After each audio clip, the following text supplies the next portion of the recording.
Before I get torn apart by the wolves in the comments section or the birds in the trees over there, I want to make one thing clear. I am a big BMW fan. Nearly half of the cars I've ever owned have been BMWs. And when I drove the M4, I had very high expectations, but I was left so disappointed by the one that I drove last year. That car was a full AC Schnitzer converted car. It had 510 horsepower, completely different suspension, and was supposed to be much, much better than the standard car. Sadly, I found it to be a car that was very difficult to control, had far too much power in my opinion, was very big, was not particularly well suited to sort of country road spirited driving because it's so hard to place, and I thought in spirit it felt more like a replacement for my 6 Series than it did for my E46 M3. However, BMW are very well aware of the criticisms that have been levelled at the car. So last year they brought out this, the M4 Competition Pack. So what's the Competition Pack? Well, it's a £3,000 upgrade for the regular M4, which is still available. However, BMW expect the majority of their customers to go for this, and in fact, all of the M4s I've seen sold in the last year have been Competition Pack versions.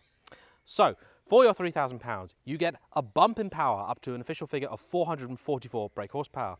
Torque is relatively unchanged at 405 pound-foot from as little as 1850 RPM from the straight 6 3-litre twin-turbo engine. You get these very GTS-style wheels, and you get a revised interior which has thinner, more sculpted seats that are bespoke to the Competition Pack, and you get some little M-stripe stitching stuff on the seatbelt in the front. The biggest change in the car really is meant to be the heavily revised rear suspension setup, which is supposed to make the car a bit more controllable and be a bit more planted when getting on the power. Will it be any different to drive? Let's find out. After driving around my Lotuses and this morning a 911, this car feels enormous. Absolutely huge. I feel like I'm driving a bus. This car has the M Performance exhaust fitted to it. It's an optional item and it is ludicrously loud. I haven't even dabbed the throttle anything more than about 10% yet, but it makes all sorts of ridiculous noises. I'm doing 22 miles an hour in second gear, and if you lift off, it does that.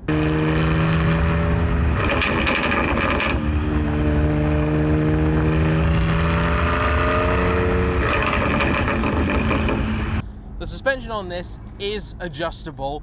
Today we're going to be driving it in sport mode, and the traction control is going to be in MDM, M dynamic mode. The idea being that it's not full intervention, but it's still doing something, so the car should be reasonably controllable, but the traction control isn't going to be a killjoy. The steering is pretty dead, to be quite honest.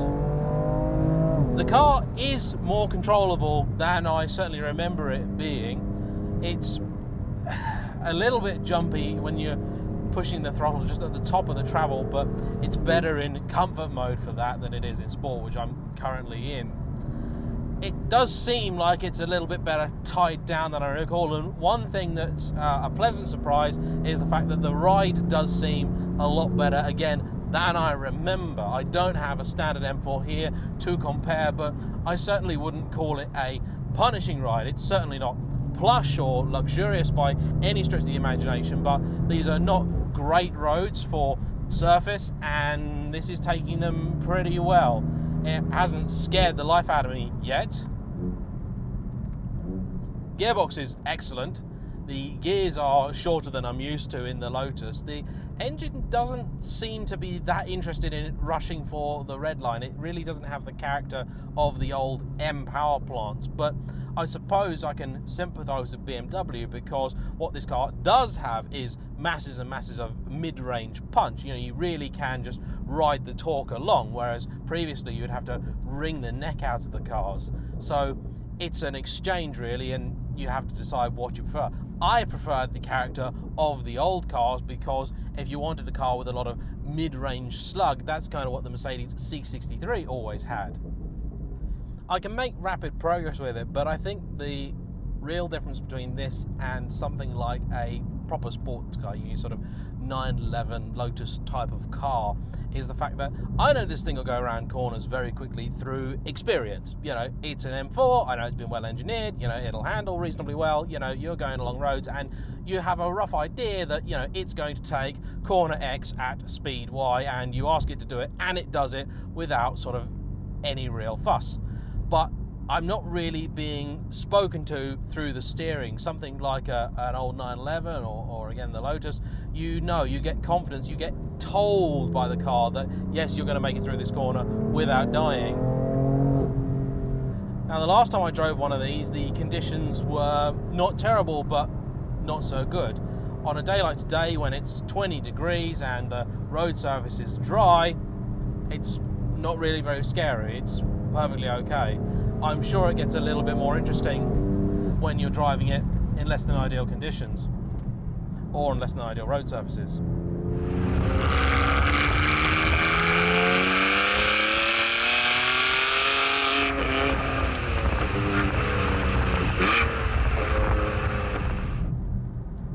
On the interior front, the build quality of these cars really has come along leaps and bounds. There's still a few odd design choices and some very questionable things done by BMW. For example, the nice little M tricolor that they have on the seatbelts in the front is not replicated on the seatbelts in the back, which is a little bit strange. And the little screen that sticks up here just sort of sticks up and looks like it should fold away, but it never does. And the Harman Kardon sound system looks very nice, but doesn't sound it, which is a shame. And when you consider that these are now £70,000 cars, I'm not so sure that that stuff is forgivable when it's not something that's quite as, let's say, handmade and low volume, like a Lotus, or even to some extent the 911. It doesn't really give me the feedback that I would like to get. It's not quite as good sounding as the old M cars. It makes a lot of noise, but I'm just not sure it's anywhere near the fantastic rasp of the E46 or that insane V8 of the E92. Of course, neither of those gathered speed quite the way this one does. I got on with this M4 a lot more than the previous one that I drove. Maybe that was down to the better conditions making the car more usable more of the time, but in truth I'm sure the Competition Pack is a better car. In the past, when it came to the Mercedes, BMW and Audi debate, the differences were always clear and the BMW was always the obvious choice for me.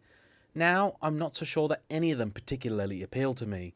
The M4 has become so large and expensive that it no longer feels like the performance bargain it once was. And tests have shown that the M4 is no faster than an M2, and that car is only a little bit faster than an M235i. If I was in the mood for another performance saloon, I think I'd try and find one of the last of the old E92s from a good dealer with a bit of warranty left. With the manual box, of course. That to me represents the last of the old school M cars. That car felt special. Thanks to George for letting me drive his car, and thanks to you for watching.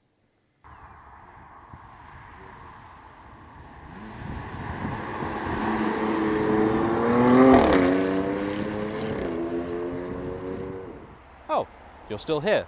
Well, as I have your attention, I've been told that around 84% of the people watching my videos haven't subscribed yet.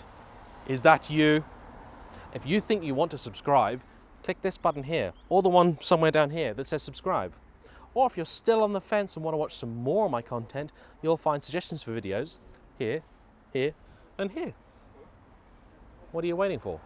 Go on, keep watching.